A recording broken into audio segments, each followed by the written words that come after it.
Hi, everyone. Thank you so much for coming. If you can take your seats now, we're going to get started. Okay. Um, it is unmuted. Is it good? Okay. Alrighty. Okay. Hello, everyone, and welcome to the 15th Annual California Cognitive Science Conference, titled Pathways to Purpose, the Cognitive Pursuit of Clarity.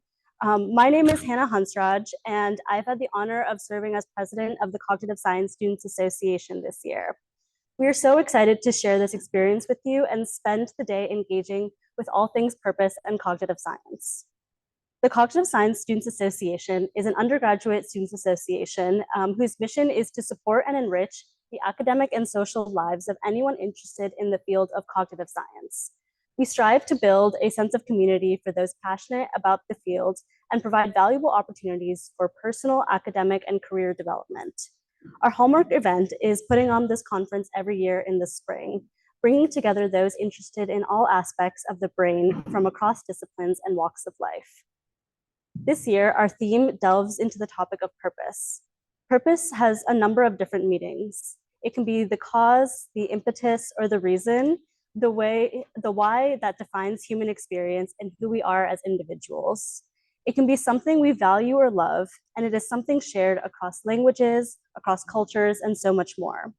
Through today's talks, our speakers will explore these ideas on purpose and more in a modern dynamic environment.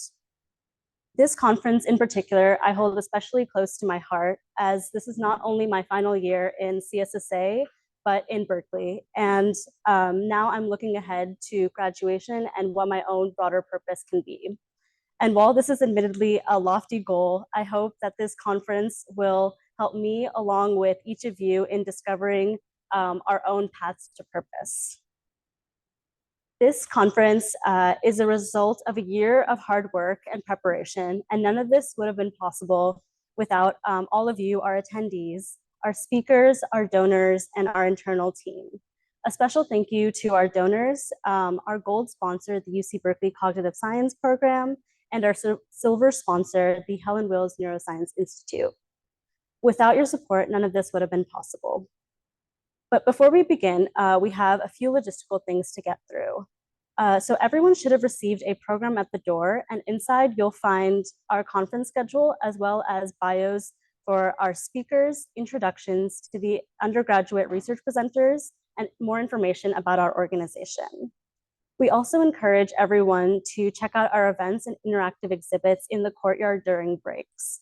This includes our human brain exhibit, which is set up for anyone interested in touching real human brains, a meditation corner, which will provide a moment of tranquility and self-reflection, a philosophy speed dating booth, where our questionnaire will help deepen your understanding of yourself, and so much more for you to explore. Our primary exhibit today is our poster presentations, where undergraduate researchers from universities all around California will be presenting their work in the field of cognitive science. In addition to the research presentations, we also have a variety of other exhibits, which I mentioned earlier. But if you have any questions or logistical issues throughout the event, you can ask any of our internal members who you'll recognize who are wearing this conference t-shirt. Also, if you're interested in buying this conference t-shirt, we are selling it at our merch table outside. But that is all for me today. Thank you for attending, and I hope you enjoy the rest of the day ahead. And without further ado, I would like to welcome Rose to introduce our first speaker.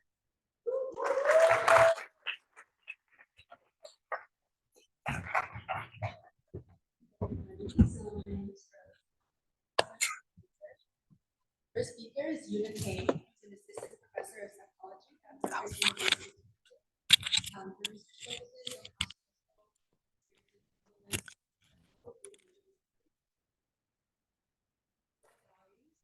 Promotes clarity, health,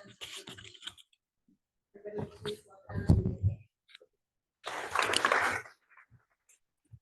Thank you so much. Can people hear me? Great. Let me open my slides. Okay.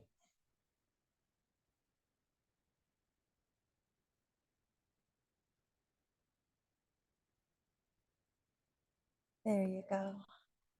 Okay. Hey, thank you everyone. Thank you so much for having me here today. I'm really excited to be part of this wonderful event. Again, my name is Yoona Kang. I am an assistant professor at Rutgers University, Camden. So today I'm really excited to talk about how values can promote health. So in our lab, our compassion and wellbeing lab, we study and develop health interventions. And health interventions are useful because many of the leading causes of death and diseases are behaviors that are preventable. So these are behaviors that we can modify, we can change, right? Behaviors like physical inactivity, alcohol drinking, and smoking. So as a field, the main challenge and really the main battle that we've been fighting is this question of how can we change health behaviors? And perhaps more importantly, how can we maintain the change over time? So to start tackling this question, we aim to first understand various health risks and health protective factors. And we focus on multiple levels of analysis. We start from branching from brain to individuals and to larger groups of social networks. And next, we intervene by translating this basic scientific knowledge into broader application. And we specifically focus on psychological strategies that engage individuals' core values. So these includes interventions like compassion, purpose in life, and mindfulness. And from here, we work iteratively. And this kind of iterative approach is really important because no matter how effective an intervention is, if nobody is using it, then it's really no use, right? So what we can do is we can see something works in the laboratory, we can put it in the real world and then test it in the real world to see if it works in a diverse, different population. We can bring it back to the laboratory, refine, and then retest, and then bring it back to the real world iteratively. So again, the goal is to build this iterative and adaptive interdisciplinary research program that constantly evolves with the needs of the public. So I've used different interventions that engage different core values to improve a range of health behaviors, such as physical activity, smoking, alcohol moderation, COVID prevention, and mental health. So the first part of my talk, I'm going to show you some data on how cultivating compassionate values can promote health. And then I'm going to show you some data that highlights the benefit of having clear sense of purpose in life. And then finally, I'd love to talk about some of my plans that integrate social network analysis. All right, so let me talk about how pursuit of compassionate values can positively influence physical and social health. So what is compassion? I think people have, to some degree, intuitive understanding as to what compassion is, right? Most of us would respond to a baby in distress. And many of us probably cared about some random strangers in faraway countries, even though their health and well-being really have no direct impact on our health and well-being, right? So compassion is this genuine concern that we have about the well-being, health, and safety of others, and the drive to alleviate their pain and suffering. And one of the interesting things about compassion is that it motivates approach response, such as helping behavior. And our previous studies also have shown that compassion intervention increase approach-oriented emotions, such as feeling friendly towards other people. And I think it's fascinating because if someone is in pain or if someone is suffering, it signals potential source of threat, right? So this threat can also cause harm to me, but instead of running the other way, compassionate people, when you feel compelled by compassion, it can actually draw you towards this potential source of threat. So I first want you to understand whether compassion may be associated with reduced threat reactivity. So in this initial study, we focused on a particular type of psychological threat that we may encounter in daily lives, which is health messaging. So when people see a health relevant and self-relevant health messages like this, so for example, when I tell a sedentary person who sit a lot, like I am a very sedentary person, if I tell them that, you're probably gonna die early if you stay inactive, this can make people very defensive. People can feel very insecure about this kind of messages. And people may feel a certain level of guilt and shame around this kind of messages because it's a threat to your self-worth. And this is really a classic problem in health messaging, which is that people who need to hear certain health messages like this are the ones who are the most defensive and people who would reject this kind of messages the most. So when we want to study this kind of threat perception, how do we measure threat? One way is to just ask, how threatened do you feel, right? That's a meaningful and useful way of measuring threat. But a potential issue with this type of self-report approach is that people sometimes deal with threat by denying it, right? People may say, hey, I don't feel threatened at all, precisely because they do feel threatened by this type of messages. And this kind of defensive denial is really hard to tease apart using self-reports.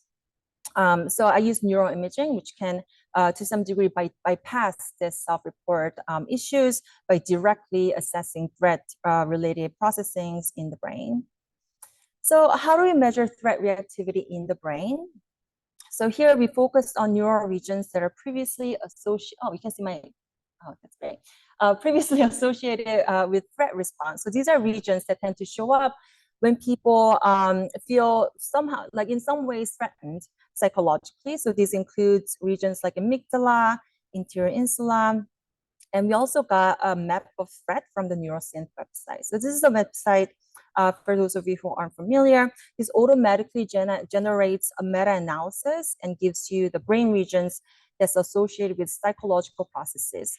So for example, here I entered threat, and it gives you all the studies, in this case, 170 studies that looked at brain regions that are associated with threat. Okay. So here, what we did is we recruited sedentary individuals. So these are people who don't exercise a lot, sits a lot. We set them up in an fMRI machine, and we told them how bad it is to stay inactive.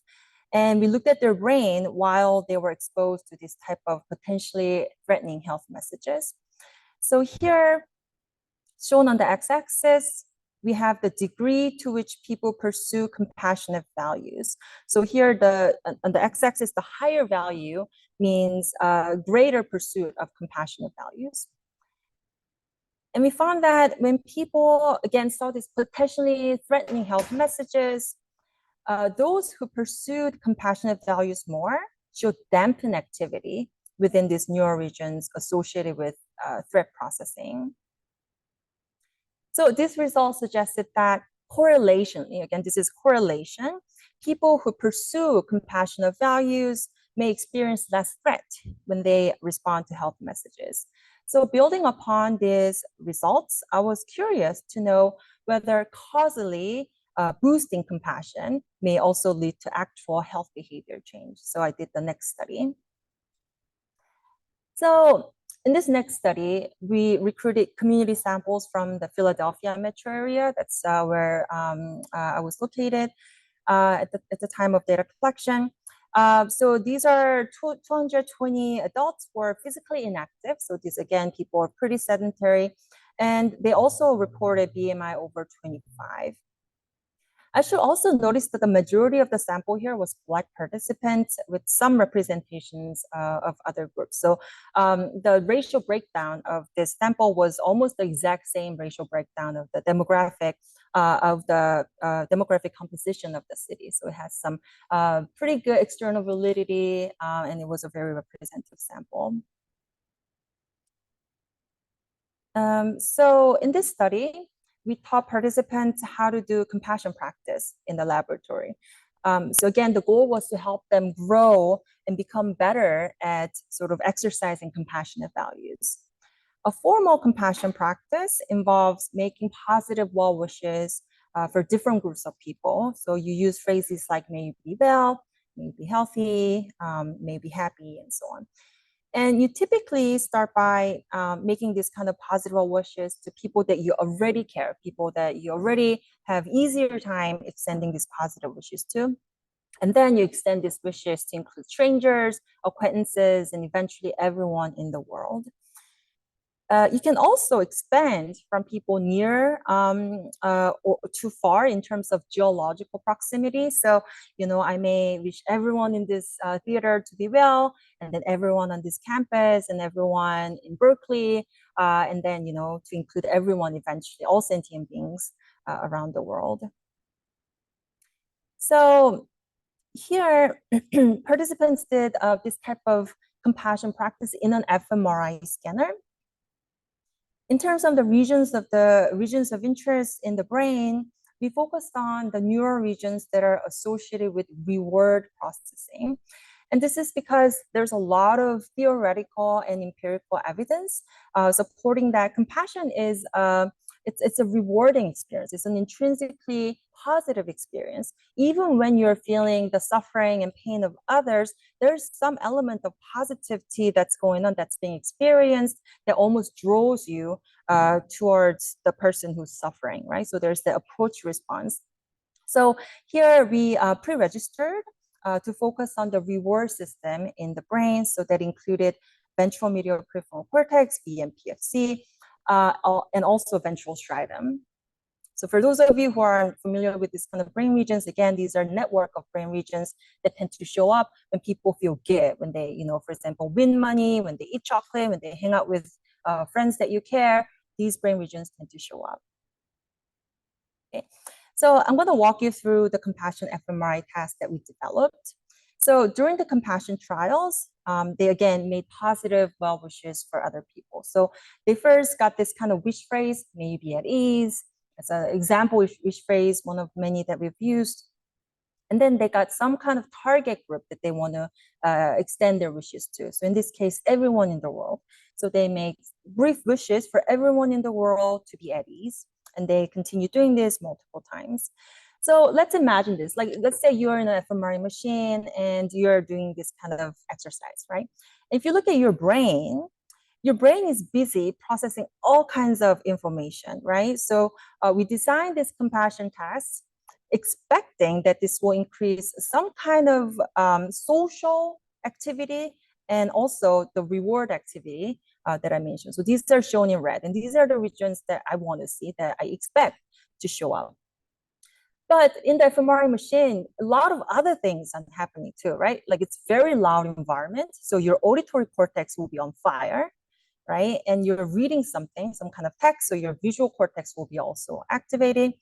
Also, other psychological processes that we aren't interested, like, future thinking, some general thinking of future can also activate. But again, those are not specific to compassion, right? We can't look at this brain and say, hey, auditory cortex is associated with compassion. That doesn't make sense, right? So what we can do to control for this is by tightly matching control trials so that we can engage all these other processes that aren't about compassion, and then we can subtract that. So for example, here we develop control trials that's very tightly matched. So people got, again, some kind of wish phrase. So here, may be done easily. It's very similar to compassion trial, may you be at ease. And we had people to make wishes for some kind of non-social, value-neutral everyday activity. So for example, laundry. May laundry done be easily. So people made wishes for this kind of neutral activity as a control. So then we can subtract the neural activity during the control trials from the neural activity during the compassion trials. So using this kind of subtraction method, we can isolate the specific psychological elements that are unique to compassion practice. Does this make sense to everyone? Okay, I see a lot of nodding. Thanks. So when we did this, we saw that compassion training boosted the brain's reward signals like we expected. And further, what was really interesting was that compassion also increased neural indices of health messaging, health message receptivity that followed. So when people did compassion practice and they heard this kind of health messages encouraging them to be more active, then we saw more activity within their brains. They were associated with more openness to behavior change, more openness to health behavior messages, and so on. So these are the brain regions Again, they were previously associated with more openness to health messaging. And perhaps more importantly, this then predicted actual health behavior change in the real world. This was measured by people's levels of physical activity, and this was objectively logged by using an accelerometer for 5 weeks. So again, when people did compassion training, they were less sedentary over the next 5 weeks. So there was a direct sort of predictive path that was significant. Also, there was an indirect path through the neural activity during health messages. So these results, I think, suggested that compassion practice can be integrated into some other health campaigns. So for example, one application might be to encourage people to do some kind of brief compassion activity before they hear some of these potentially threatening health messages. Then they might be actually more open to hear these messages and go on to change their behaviors because they're less defensive when they hear these messages. So far, I've shown you how compassion interventions can help at-risk populations who are in need for interventions. We looked at people, for example, people who are sedentary, who need to change their behavior. Now, in another line of research, I've also used compassion interventions to change public's perception of at-risk populations. Now, if you think about it, there's a lot of stigma that's associated with people's health conditions and socioeconomic statuses. People who experience conditions like addiction, homelessness, diabetes, obesity, and mental illness, these people may feel that these conditions are their own fault, and they may feel a lot of guilt and shame around this kind of conditions. So in my initial studies, I specifically focused on people's perceptions of 2 types of at-risk populations. So people who use controlled substances and also people who experience homelessness. Now, people who are unhoused or people who use controlled substances experience a lot of discrimination that they cannot control. They're not in control of these kind of perceptions. They're often subjected to unfair treatments in public healthcare systems like hospitals and job decisions. And what's more important, I think, is that this kind of public's negative perceptions and biases can deter treatment seeking and recovery. So for example, they may avoid to get preventive care because they have this fear of public's perceptions. And also because they also experience inability to predict and control these negative perceptions. You can't really control what other people think of you, right? So this kind of lack of control and prediction can have some kind of, that can be a stressor that has some kind of negative physiological effects. So together, this kind of public's negative perception can create this vicious cycle of disparity. So in this study, I use compassion and intervention to see if people can change their perception, negative perceptions towards stigmatized individuals. So here, participants were randomly assigned to one of 3 groups. So those are shown in 3 different colors on the right. In compassion practice condition, they learn how to do formal sort of sitting compassion meditation. Again, they made positive well wishes for different groups of people. They did this for 6 weeks. And there were some kind of in-person sort of weekly classes as well as homework component. The second group shown in green, there was a tightly matched active control. This was called compassion discussion group. So they came in, they sit down with the same teacher in the same classroom, but they discussed the compassion as an idea. So they talked about what it is, why it may be important and helpful, but they did not do compassion training. The actual wishing well component, they did not do any of that. And then finally, the third group was waitlisted. So these people did not receive any kind of treatments until the other 2 groups finished their interventions. And then they got a chance to participate in this other compassion practice. Okay, so here, I looked at people's implicit attitudes toward, again, those who experience homelessness. I used IAT scores. It's called implicit association task. And I did this at pre and post interventions. So again, for those of you who aren't familiar with IAT or implicit association task, This is a measure that indexes people's automatic association between groups like homeless people and concepts like good or bad, right? So if you are more biased, if you have more negative attitudes for homeless people, you'll be quicker to associate homeless groups with negative words. Okay?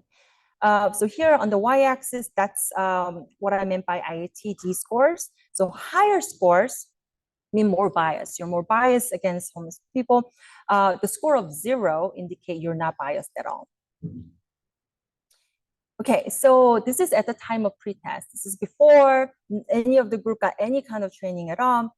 We saw that IAT scores for all 3 groups were significantly different from 0, and they were not significantly different from one another. So what that means is that at pretest, before intervention, everybody was biased against people who are homeless, experience homelessness, and they were biased to the same degree statistically. And that's kind of expected. That's sort of the social norm that we all experience. Now, this is after intervention. So this is after 6 weeks of intervention period. We see that the compassion practice group that's shown in red, they had significant decrease in implicit bias towards homeless people. And we did not see such changes in bias for the other 2 groups. And if you look at this red bar on the right side, this is compassion practice post-intervention. This was actually not significantly different from 0. So that means that at least implicit attitudes that we're talking about, people's bias not only decreased, but it was essentially eliminated. So it was a very strong effect that we observed, and we were very encouraged about this result. Now that before there's a lot of studies on compassion and health, but this was sort of the first one that showed that compassion intervention can change people's social perceptions as well. But in terms of mechanism, it was still unclear. Compassion meditation, you just sit down and you think about different groups of people. How does that actually change the way we view our social world? So that the mechanism, the question of mechanism was still unclear. So we conducted a follow-up RCT, randomized controlled trial. We used fMRI this case. So this time we assessed participants' implicit attitudes, again using IAT, against those who use substances. So these are people who suffer, who experience drug addiction. So they completed IAT at 3 time points. So that was before intervention, right after intervention, and also a month after the intervention. We also reinforced this intervention using daily sort of mobile reminders. So people got text messages every day to engage in this kind of exercise. So if you look at the behavioral results here, we replicated the initial findings. So here we found that compassion group that's shown in red, their IAT score, so their implicit bias against people who use drugs, it significantly decreased from the intervention time point T2 to T3. And we did not see such changes in the other control group. And next, I examined the neural mechanisms. And here, we focused on neural activity within the right temporoparietal junction. So this is RTPJ, sort of lateralized only on one side of your brain. And this brain region is associated with what's called mentalizing, or some people call it theory of mind or perspective taking. This is essentially when you're trying to understand what other people are thinking about. If I'm trying to think, oh, what are these audience, what are they thinking about right now? So when you're trying to infer other people's thoughts and emotions, these brain regions tend to show up a lot. And I focus on this RTPJ because I think the real power of compassion really is this shift of attention. Before, you're focusing on yourself, and now you're thinking about the desires and needs of other people by making positive well wishes for them. And I think this can sort of help people to sort of unlock their reservation for compassion. Normally, we reserve compassion for our in-group members, right? People we care. But then I think this kind of shift can help people to think about, other people, sort of out-group members that we are less sort of inclined to think about in everyday life. So consistent with this idea, we found that greater RTPJ activity, again shown on x-axis, was associated with greater decreases in bias. Okay, so again, when people are more able to understand and mentalize and think about other people's needs and wants, by boosting these mentalizing signals in the brain, the more they were able to decrease their biases against this highly stigmatized group of people. So together, I think these results give us some useful insights about what compassion is and how we can use compassion intervention to promote health. So first of all, we found that compassion intervention can promote health message receptivity. It also improved perceptions of at-risk populations. And we identified at least 3 neural mechanisms, including sort of dampened threat reactivity and also boosted reward and social signals in the brain. And I think these results are interesting in and of themselves in terms of how compassion works and how our human mind work in general. But I think they also inform really practical and important venues of application that can have real world impact. So specifically, compassion intervention can help both at-risk individuals who are in need of this type of intervention and sort of public's perceptions about at-risk individuals. So this has potential for helping people to have more positive, unbiased attitudes towards others who might be in need of healthcare interventions. Yeah. So that's what I have for compassion so far, and I'm gonna talk about purpose in life a little bit. So here I want to talk about how purpose can promote health by providing clarity in decision making. So here, again, Hannah gave a really good definitions of purpose. People define purpose differently, but generally the consensus is that purpose in life involves a sense that our life is meaningful, that it's important, that it has clear goals and directions. And purpose has been associated with a host of health benefits. So these include reduced risk for chronic conditions such as cognitive impairment, stroke, cardiovascular events, and even reduced risk for overall mortality. People tend to die less if you have a strong purpose. It's also associated with increased preventive care use, also physical activity, and other health protective behaviors. So not only associated with health outcomes, but also health outcome behaviors, like health preventive behaviors. So again, there's a huge body of correlational data that links purpose to health. But there's still a lot of questions as to how. How does purpose is a thought. It's a thought that you can choose, right? It's a value that you can choose. How does that translate to actual health behavior change, right? So the question of mechanism is unclear. So to answer this question of mechanism, I think it might be useful to think about purpose like something like a GPS. So this is actual screenshot that I took from Google Maps. This is a path from my hotel that I am staying to this auditorium, this theater. And when you use GPS, what kind of pieces of information do you need? You need current location and destination, right? And if you input these 2 information, it gives you a couple different paths, right? And you can follow any of the options, and it sort of guarantees you that you get to the destination. So you don't have to worry about, oh, do I go to left or do I go to right? You don't have to worry about that because GPS gives you all the different paths, small steps you have to take. And what happens if you get lost? It sort of generates a new path, right? And again, that path, as long as you follow it, it guarantees that you're gonna get to your destination. So similarly, purpose in life can give you this kind of clarity and guidance in terms of your life direction. And some people argue that, whenever you're at your metaphorical intersection in life, you can think about your purpose. If you aren't sure about this option or the other option, you can see where your purpose lies and choose whatever option that's more closely aligned with your purpose. So it gives you more clarity in terms of making decisions. So now let's take that to health context very specifically.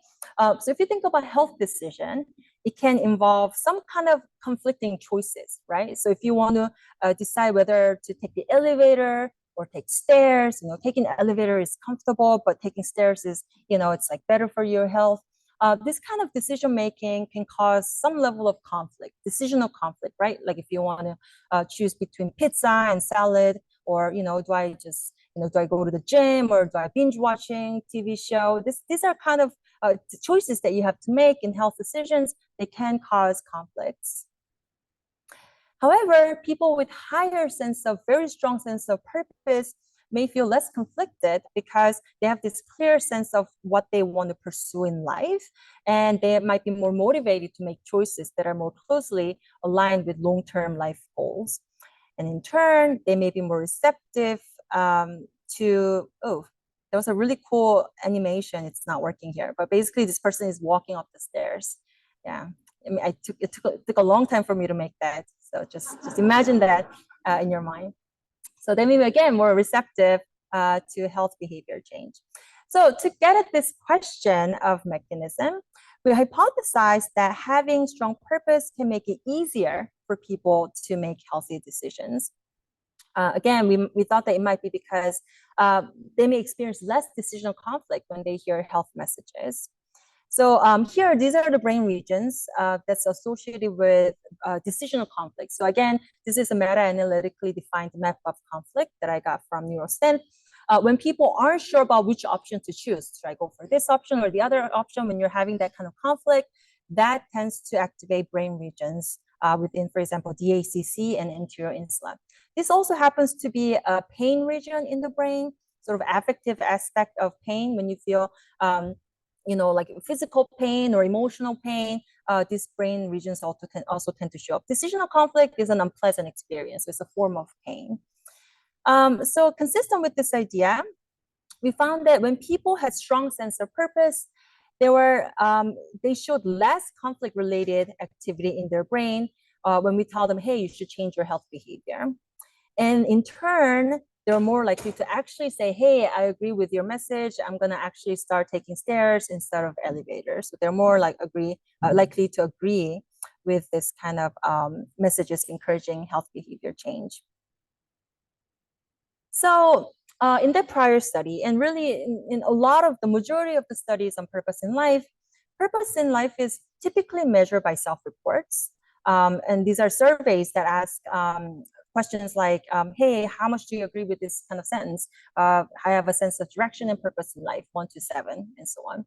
And that is a very, again, useful and meaningful way of studying purpose. In addition, as many of us may agree, purpose in life can fluctuate, right? Like, on some days you may feel like, yeah, I have really strong sense of purpose. I feel like I know why I'm put into this world. I have great sense of meaning. But other days you may feel less so, right? Especially if you're tired and exhausted and sleep deprived, you may have harder time looking at those long-term goals. So here we're curious about how people's purpose in life may fluctuate day to day, and how that fluctuation may influence people's health behaviors. Again, health choices happen on day-to-day basis. And because your purpose in life fluctuate over time, this can also influence your level of health behavior on day-to-day basis. So I use experience sampling method here. So I ping people every day, twice a day, ask them to indicate, hey, right now, how strong is your purpose? How do you agree with, how strongly do you agree with the sentence? I feel that I have a sense of direction and purpose in life. They did this for a month. And also, I wanted to, again, see whether that predicts people's health behavior. And I use alcohol drinking as an example health behavior. What we did was we asked people's level of craving. How much do you crave alcohol right now? And I also asked, hey, how much alcohol did you actually drink?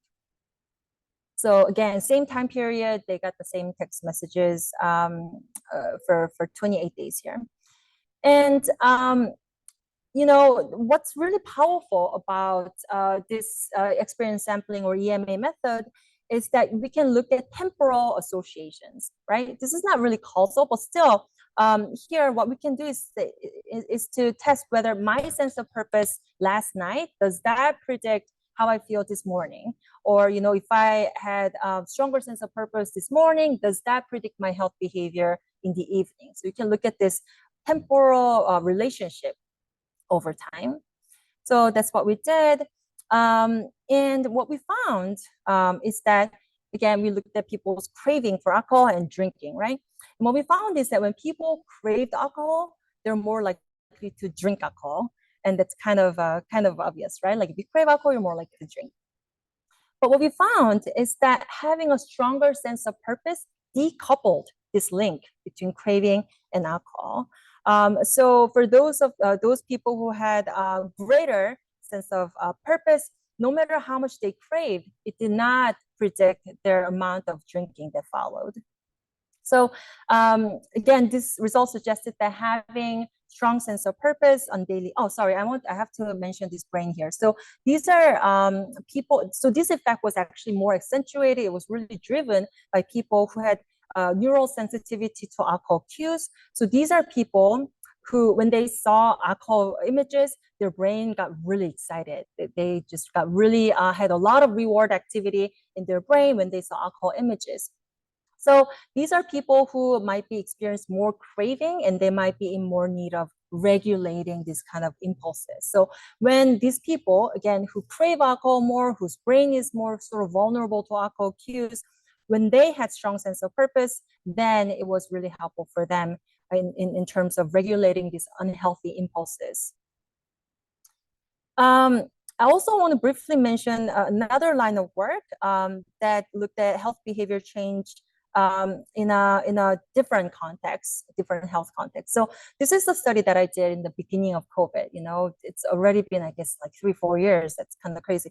But this is when things shut down, you know, when everything's shut down and people are doing social distancing. And what we found is that people who had stronger sense of purpose felt less lonely. They were less lonely when things shut down and you weren't able to connect with other people. They also were more willing to engage in COVID protective behaviors. And this was interesting because lonelier people, when they're in isolation, they were more, what we found was that they were more likely to reach out and try to sort of break the social distancing order, but they were not, that link did not exist for people who had strong sense of purpose. So what this suggests, I think, was that purpose may promote health preventive behaviors, in this case, social distancing, in part by maintaining this sense of connectedness, social connection, even in this extreme time of isolation and stress. So together, I think these findings revealed a number of interesting things about purpose. First, our sense of purpose fluctuates, right? And in some ways, it's kind of empowering. You know, you can influence your level of purpose and it can fluctuate over time. And in terms of mechanism, purpose is associated with reduced decisional conflict in health decision making. And it moderates day-to-day health-related impulses and behaviors in different health contexts. And more broadly, I think these results also highlight the interconnectedness of our behavior. You know, purpose was associated with not only the health of my own, but also health of people around me. Like, you know, for example, like social distancing in times of pandemic. So yeah, that's a social network. So in the remaining time, I'd love to share some of the future of our plans that integrate social network analysis. So one of the insights that we've gained from doing this type of intervention work in the past decade is that as humans, we are fundamentally interdependent, right? The reality is that we're so interconnected with one another in so fundamental ways that it's almost impossible to consider an individual's well-being without considering the sort of social context that this person is embedded in. So that is the kind of direction we're heading currently. We want to look at how social network, the social environment of individuals may impact the health of individuals. So for example, we've used social network analysis to examine the social network's impact on physical and emotional health. These are some of our recent work. We're also interested in social disconnection, sort of the opposite of social connection and resulting loneliness. So we've examined loneliness effects on health, and also very importantly, how can we buffer the negative impact of loneliness? So that's something that we are studying. We also want to understand whether values like compassion and kindness spreads. Maybe these kind of values have ripple effects, and it can impact not only individuals, but it can travel through social networks to have a larger impact on, larger groups of surrounding communities. So to answer, we've been developing a mobile intervention. This is an app that we made, and we hope to use this to reach sort of wide, more diverse populations who are in need, because mobile interventions have a wider reach, and it has a potential for scaling up. So I also want to, for the remaining few minutes, I want to end with some caveats in terms of value research.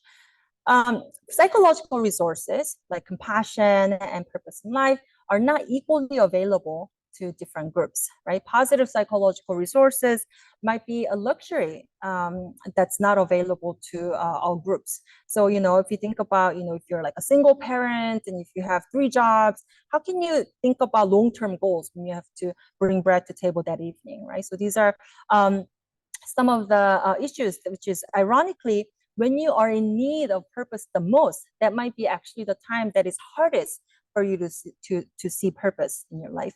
And I think this sort of New Yorker strip really captured the potential issue in our field. This person is on fire and she's like, hey, have you tried yoga? When we do this type of research, we should be really vigilant to make sure that we're not talking about things that are only applicable to privileged groups. So people are starting to look at this. So this is the work done by my colleague at Rutgers Camden, Dr. Andrew Beta. He found that financial insecurity undermines meaning in life. So what he did was he primed people with financial insecurity. And when people were primed to feel insecure about their finance, they reported lower sense of purpose in life and meaning. So then really the important question here is, how do we maintain values and purpose against life's challenges, right? Like it might be relatively easy for you to have strong sense of life and meaning when everything's going well. But when you're at the bottom of your life, when you're really tired, exhausted, and you're sleep deprived, and if you're resourceless, how do you still maintain a sense of purpose? So these are some of the questions that we're currently trying to answer, and we're trying to develop interventions that are less, that involves less cognitive load that you can easily use when you're, again, in need of this kind of purpose. So really briefly, I want to talk about this a little bit in terms of disparity, right? So in order to tackle disparities, so the kind of intervention that I just showed you it involves individuals, sort of psychology. You train individuals to use these kind of techniques to combat some of these health risks. But these kind of interventions cannot work in isolation, right? This is because both the structural and psychological causes contribute to disparity. So to illustrate, imagine that you could somehow reduce individual psychological biases completely. Nobody's biased, everybody's equal, everybody's all completely non-biased. In that world, still, this kind of structural causes will exist to create disparities. On the other hand, if you can somehow control for all these structural disparities, if all kinds of inequality in structural level goes away, these kind of psychological processes will still reestablish health disparities. So both the psychological changes and structural changes have to happen hand in hand to promote health equity. So this is what really excites me about working with people from different backgrounds, different expertise. By taking this interdisciplinary approach, we can identify multiple paths, both structural and psychological, in order to tackle the same health problems, same question. So to wrap up, I opened this talk with rather an ambitious question. How do we change health behavior? I showed you some evidence, again, from my past work, that psychological strategies that cultivate values like compassion and purpose in life can improve health across different domains. Moving forward, we plan to further study how these interventions, in fact, may propagate, does it spread through a social network, and also try to figure out how, as a field, we can contribute to health equity and providing useful tools for at-risk populations. So at the highest level, our goal is to really build this interdisciplinary framework that promotes health of diverse populations. And we can do this again by iteratively understanding sort of basic science and also intervening in the real world so that these interventions can evolve as cultures change, as people change, as things change. Okay. So that's all I have. I would love to thank all my collaborators, my funders, my research assistants and co-authors, and thank you everyone for listening.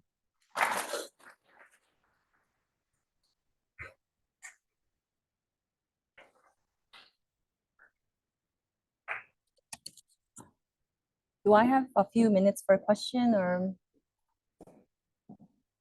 Yes.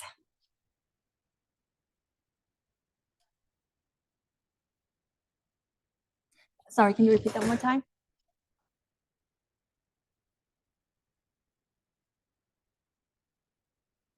Okay, the question was, how do we ensure that compassion is practiced in healthcare? There's a lot of work on compassion in healthcare. You know, compassion is associated with better patient outcome, also better health provider outcomes. But there's also a term that you guys might have heard, compassion fatigue. And a lot of people who study compassion do not like that term because it's compassion when it is truly practiced in a way that is intended, it should be sort of invigorating. It should, you know, give you resources to work with this kind of, you know, difficulty that comes with, you know, being in this always hectic, challenging environment in healthcare environment.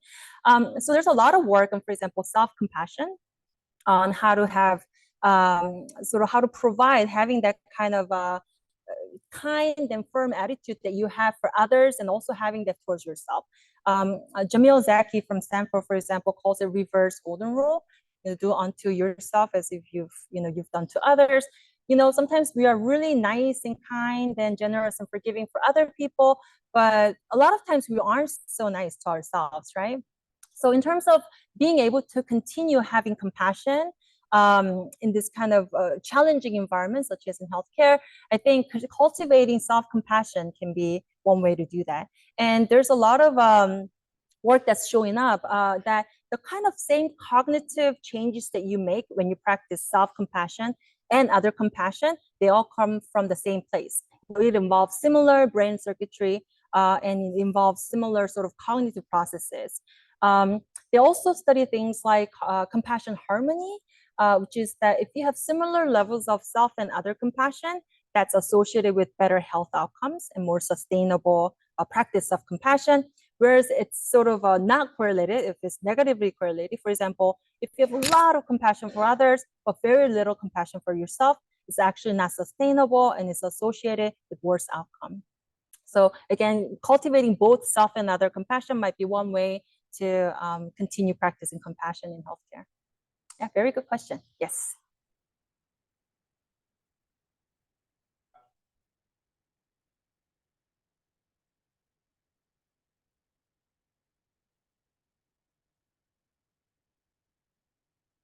Yeah, it's a really good question. So the question was, how do we implement compassion practice? And I can talk about this forever. You know, the question of implementation is so important. There's so much work showing that this is good for you, this works. But, you know, if nobody actually uses it, it's challenging. And one of the biggest challenges of, I think, not just compassion, but any kind of like meditation oriented interventions is that it's time consuming. You know, like who can take like an hour a day to just sit down and meditate, right? So it's really hard. But, you know, to be fair, in order to change how our mind works, how our brain works, it needs time and effort, right? So people, even in the field, we have different views about it. Some people say, hey, you should still just like exercise. You should ask people to just do it and power through it. And I think for me, I'm more about light touch. Sort of, you know, people ask me, how long should I do compassion practice? And I say, just do it for 2 seconds, do it for 3 seconds. You walk on the path, you know, you walk around the campus. If you see someone, just say, hey, maybe well, just inside, you know, just like have that thought. And that's a small practice that can make, I think, that can accumulate to make changes, you know, along the line.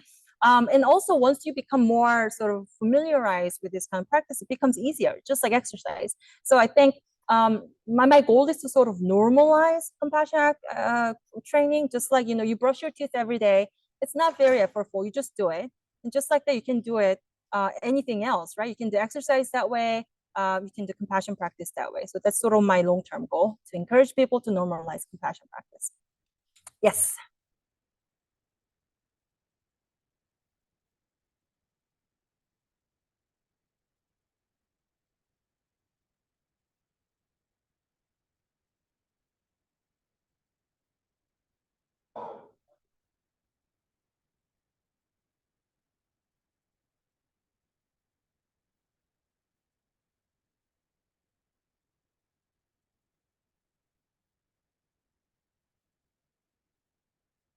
Yeah, so there are two separate questions. One was, are you familiar with the health behavior change model, where you have to have some kind of belief, intention, efficacy in order to actually make health behavior change, and if it does that apply to this kind of compassion models?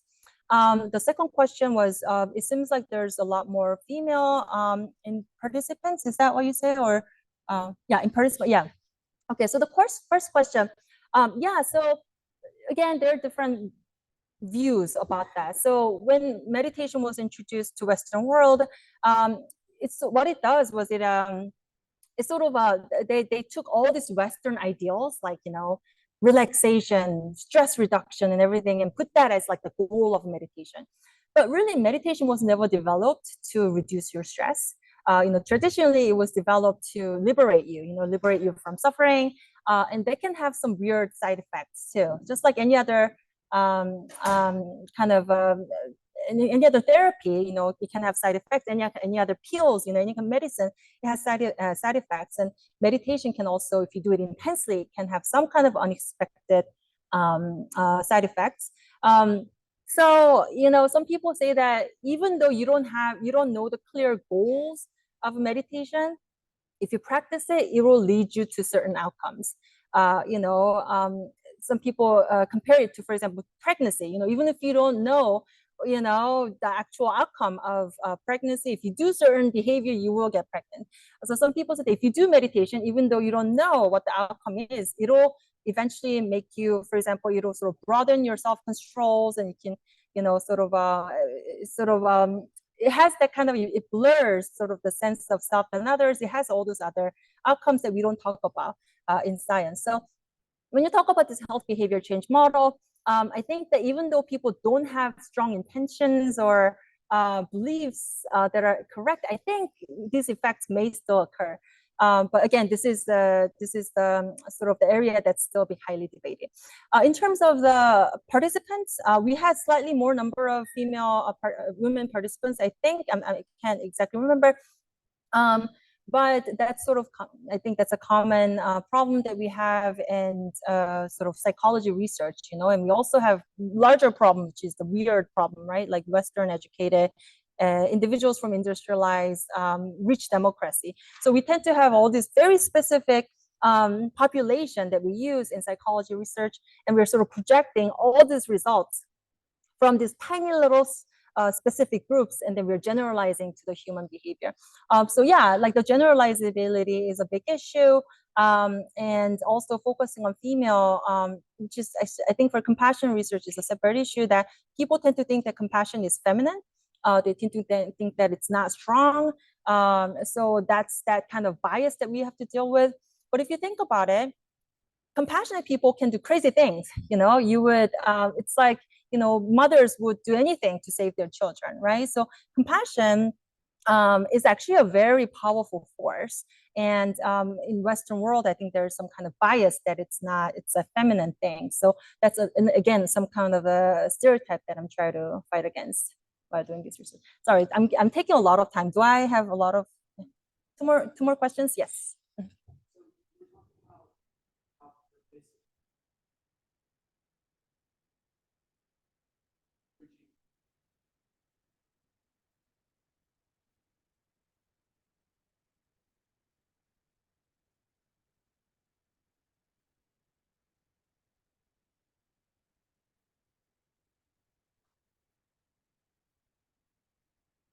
So the question is, does purpose directly sort of changes your cognitive way of thinking and related brain activities to change behavior. Is that your question? Or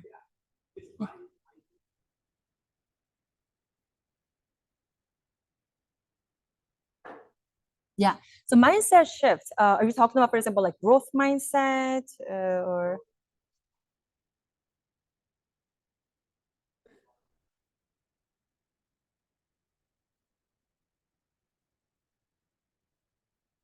Yeah, I mean, that's again, the mechanism of purpose is something that we are mystified a lot of times, and we're trying to figure out what's actually causing the difference. One of the examples that I talked about was the clarity in decision making, and that's just one mechanism. There can be many other mechanisms.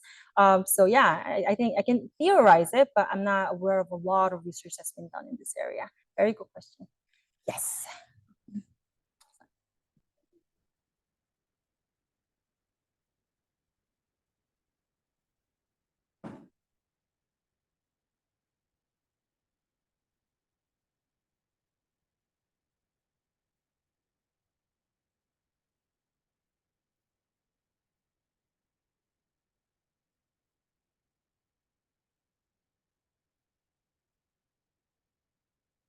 Yeah, sorry, I think I kind of missed some, but I think I got some keywords. So end of care, um, er, sorry, end of care, advanced care planning. Ah, yes, very good question. So there's a lot of study that's been done, for example, like developmental phase at a younger age. We tend to think that, oh yeah, kids change and they grow. And we've done a lot of studies on developmental area for younger kids and, onto, younger adults. But now we're thinking about adult development, and there's, for example, I'm part of a group in Harvard University where we're thinking about adult developmental phases, and we are now trying to understand, do people's value change in later life? How can we enhance that? How can we help them? So for example, loneliness, we used to think that, oh yeah, loneliness is a huge risk for older adults, and that is true. But during COVID, we found that actually younger people did worse than older people. And we don't know, maybe, more family members moved in, or, things maybe, were better for older adults in some ways because, they were close to, they lived together with their family members. Well, I don't know. But the point here is that there's a lot of things that we're finding about older adulthood that we didn't know before. And we know very little about, how these kind of values may change over time. And there's some studies in nursing area on self-transcendent values in older age, where people who care about things, the values that are more about the well-being of others than themselves, they tended to have fuller life, more well-lived life. There's a huge component of social support and social connection. So yeah, these are definitely very important areas of study. Yeah. Can I get more questions, or am I done? Yeah. Just one more question. Okay. Yes.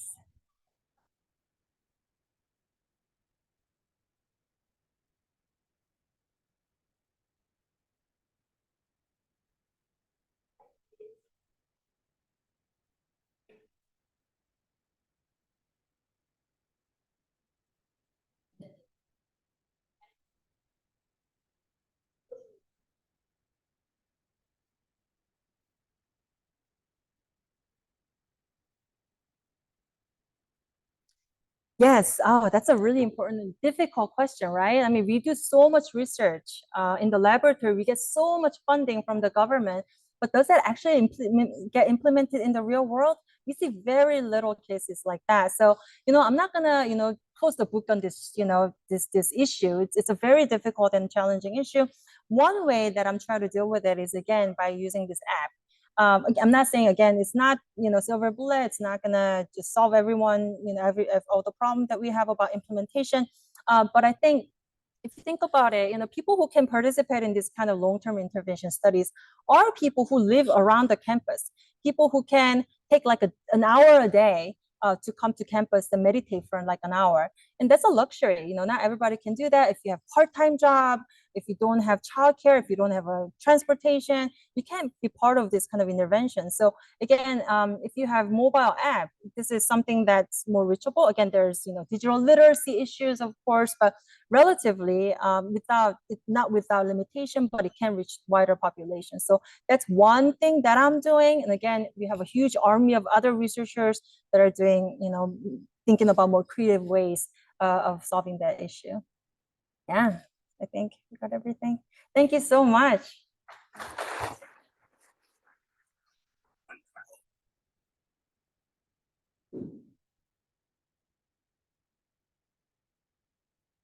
Okay. Here you go. Thank you for speaking. Oh, I love this. Yeah, I was. Okay, so this is the end of our first speaker. Our second speaker will come on at 10:30. So you guys can have a 10-minute break and come back here to listen to our speaker from UCSD. How do I turn this off?